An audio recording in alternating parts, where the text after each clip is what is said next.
લક્ષ્ય ન્યૂઝ, એક નજર, એક લક્ષ્ય. સુરેન્દ્રનગર ભૂમાફિયા બુટલેગરોના મકાન પર વીજ ચેકિંગ. પોલીસ વડા પ્રેમસુખ ડેલુએ પીજીવીસીએલ ટીમ સાથે કાર્યવાહી કરી. સુરેન્દ્રનગર જિલ્લા થાનગઢ તાલુકાના ચામવાડી ગામમાં જિલ્લા પોલીસ વડા પ્રેમસુખ ડેલુએ એપીજીવીસીએલ ટીમ સાથે રાખી ભૂમાફિયા બુટલેગરોના મકાનો પર વીજ ચેકિંગ હાથ ધર્યું છે. કાર્યવાહીમાં મોટા પાયે વીજ ચોરી ઝડપાઈ છે. કોમ્બિંગ ડ્રાઈવમાં 50થી વધુ જીપીવીસીએલના અધિકારીઓ કર્મચારી જોડાયા. તેમની સાથે 250થી વધુ પોલીસ કર્મીઓનો કાફલો પણ જોડાયો. આ ટીમે ભૂમાફિયાઓના ઘરો પર દરોડા પાડી વીજ ચોરી અંગે તપાસ કરી હતી. પોલીસ વડા પ્રેમસુખ ડેલુના નેતૃત્વ હેઠળ એએસપી, ડીવાયએસપી લીંબડી અને ચોટીલાના ડીવાયએસપી સહિત વિવિધ પોલીસ સ્ટેશનના પીઆઈ, એલસીબી અને એસઓજી ટીમો પણ આ કામગીરીમાં સામેલ થઈ હતી.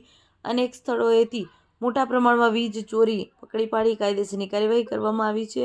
વીજ ચોરી ઉપરાંત ગેરકાયદેસર પ્રવૃત્તિઓમાં સંડોવાયેલા કેટલાક વાહનો પણ ડિટેઇન કરવામાં આવ્યા હતા. શહેરમાં નાગરિકોને પરેશાન કરતા બદમાશ અને લુખ્ખા તત્વો વિરુદ્ધ પણ કાયદેસર કાર્યવાહી હાથ ધરવામાં આવી હતી. રિપોર્ટર જયેશ મોરી. જી સાહેબ.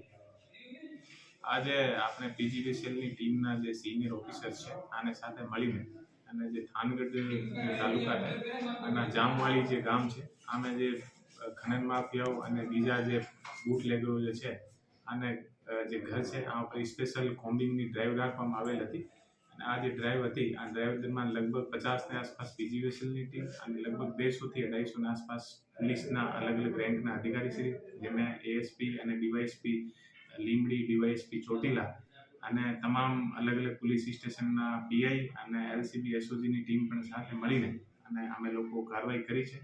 અને જે ઘણી બધી જગ્યા અમને જે વીજ ચોરીના જે મળી છે અને આ જે વીજ ચોરી જે છે આનું અત્યારે બધાનો એસ્ટિમેટ ચાલી રહ્યો છે અને મોટા પ્રમાણે જે ઘરોમાં લોકોને ગેરકાયદેસર વીજ ચોરી અને આને સાથે સાથે બીજા જે વ્હીકલ અવૈધ જે વ્હીકલ છે એ પણ અમે લોકો ડિટેન કર્યા છે. અને આને અલાવા પણ બીજી જે પબ્લિકમાં જે ન્યુસેન્સ ફેલાવવા જે બીજા જે લોકલ જે બદમાશ જે તત્વ છે આ લોકો ઉપર પણ પોલીસ દ્વારા અલગ અલગ જગ્યાએ જઈને આ કામગીરી કરવામાં આવેલ છે અને ફ્યુચરમાં પણ એવી રીતે અલગ અલગ જગ્યાએ કામગીરી થશે.